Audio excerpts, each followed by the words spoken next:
अल यौमा अकमलतु लकुम दीनकुम व अतममतु अलैकुम निअमती व रज़ीतु लकुमुल इस्लाम दीना। आज मैंने तुम्हारे लिए तुम्हारे दीन इस्लाम को मुकम्मल कर दिया। वो अतममतु अलैकुम निअमती, और अपनी नेमतों का इत्माम भी कर दिया, पूरी भी कर दी। व रज़ीतु लकुमुल इस्लाम दीना, और मैं आज तुम्हारे इसी दीन इस्लाम से राजी और खुश भी हो गया। अगर मुकम्मल कोई दीन है तो वो इस्लाम है। रामचंद्र जी के हालात पढ़िए, 3 साल से ज्यादा के हालात नहीं मिलेंगे। ईसा मसीह की जिंदगी के हालात पढ़िए, 3 साल से ज्यादा की जिंदगी के हालात नहीं है।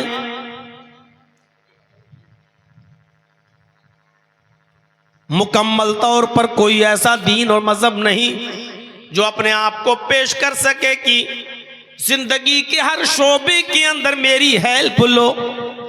ईसाइयों से पूछो, आए क्रिश्चियन, आए ईसाइयों, ये बताओ कि शादी कैसे करना चाहिए। ईसाइयों के पास कोई रूल्स नहीं है, कोई रहनुमाई नहीं है, इसलिए कि ईसा अलैहिस्सलाम ने शादी नहीं की। और जिस कौम के अंदर जिस नबी ने शादी ही न की हो तो कौम के सामने उसका नमूना क्या रहा होगा। ईसा अलैहिस्सलाम शादी से पहले ही जिंदा आसमान पर उठा लिए गए। मेरे भाइयों, ईसाइयों के पास उनके नबी ईसा अलैहिस्सलाम जीसस ईसा मसीह की शादी का नमूना ही नहीं है।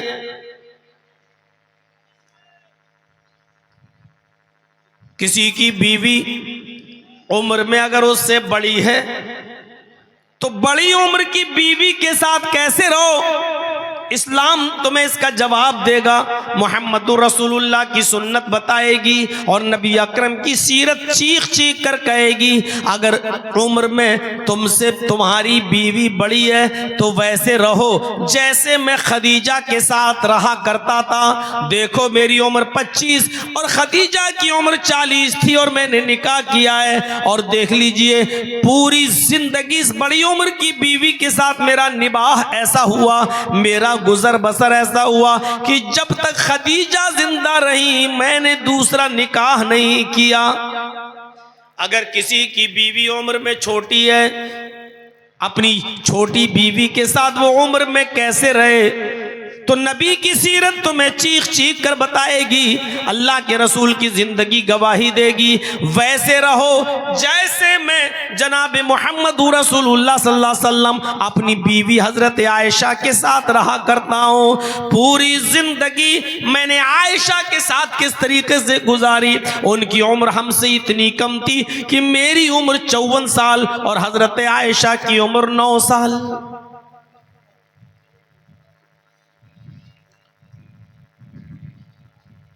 कंप्लीट दीन, दीन है मुकम्मल। अल यौमा अकमलतु लकुम दीनकुम व अतममतु अलैकुम निअमती व रज़ीतु लकुमुल इस्लाम दीना। जो अल्लाह ने और मोहम्मद रसूलुल्लाह ने दिया बस वही दीन कंप्लीट है, वही मुकम्मल है। जो चीजें नबी के जमाने में नहीं थी और सहाबा के जमाने में नहीं थी वो दीन का हिस्सा नहीं बन सकती हैं। लाख कोशिश करो उनको दीन से जोड़ने की, वो दीन का हिस्सा नहीं बन सकती। इसीलिए वही दीन अल्लाह को पसंद भी है जो अल्लाह ने दिया और मुहम्मदुर रसूलुल्लाह पर मुकम्मल हुआ। इन्नद्दीना इंदल्लाहिल इस्लाम, अल्लाह की दृष्टि में, अल्लाह की नजर में बेहतरीन दीन इस्लाम है, पसंदीदा दीन इस्लाम है। सबसे ज्यादा महबूब और पसंदीदा दीन यही इस्लाम है। क्यों ना हो? जो अल्लाह का दिया हुआ, अल्लाह की तरफ से उतारा हुआ दीन है, वही तो पसंदीदा दीन है। लोगों ने तो अपने अपने धर्म और अपने अपने दीन बना डाले हैं, लेकिन अल्लाह की तरफ से दिया हुआ दीन एक ही है, और ये दीन आदम से लेकर मुहम्मद रसूलुल्लाह सल्लल्लाहु अलैहि वसल्लम तक जितने भी पैगंबर, जितने भी नबी इस दीन को लेकर आए, सबका दीन यही एक था। शरअ लकुम मिनद्दीनि मा वस्सा बिही नूह वल्लज़ी औहैना इलैक व मा वस्सैना बिही इब्राहीम व मूसा व ईसा अन अक़ीमुद्दीन। शरअ लकुम मिनद्दीनि मा वस्सा बिही नूह वल्लज़ी औहैना इलैक। ऐ मोहम्मद सल्लल्लाहु अलैहि वसल्लम, हमने आपके लिए उसी दीन को नाफिज किया है, हमने उसी दीन के निफाज का हुक्म आपको दिया है, वही दीन आपके लिए मशरू करार दिया है, उसी दीन पर अमल करने के लिए आपको हुक्म दिया है, उसी दीन का प्रचार करने की परमिशन आपको दी है।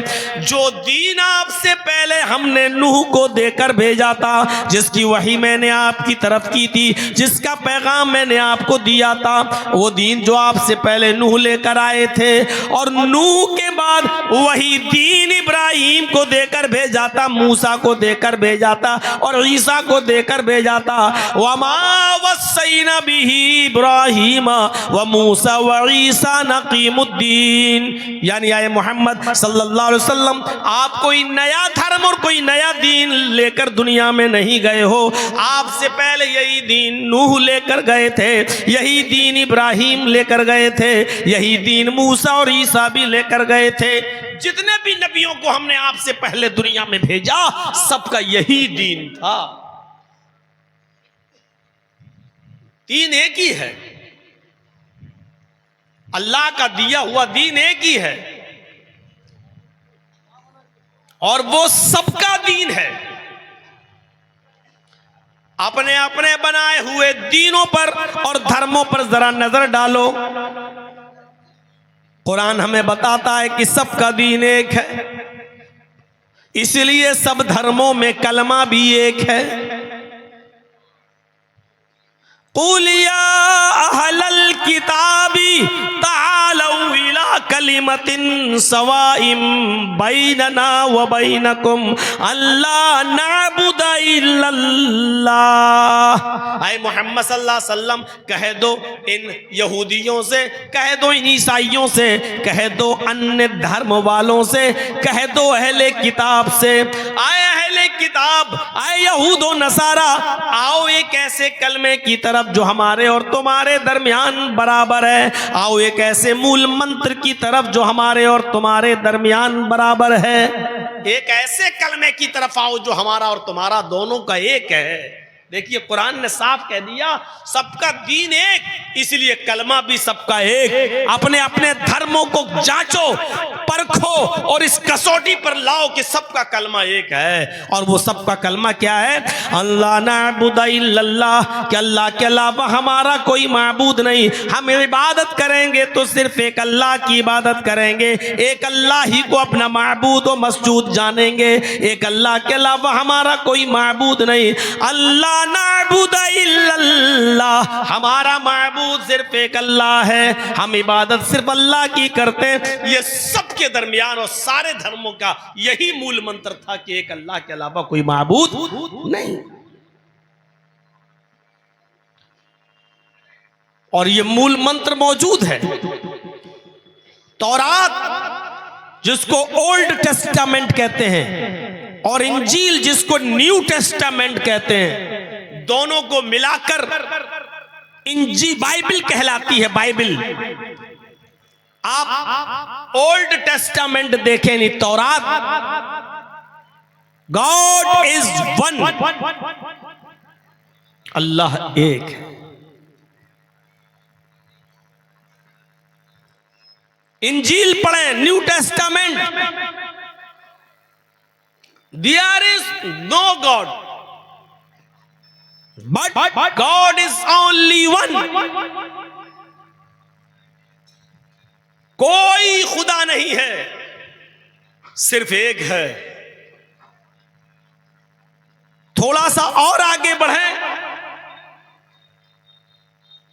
There is no God but God is only one without second, दूसरे के बगैर दूसरे को शरीक नहीं किया जा सकता। यानी एक ही है, दूसरा नहीं, और दूसरे को शरीक नहीं किया जा सकता है।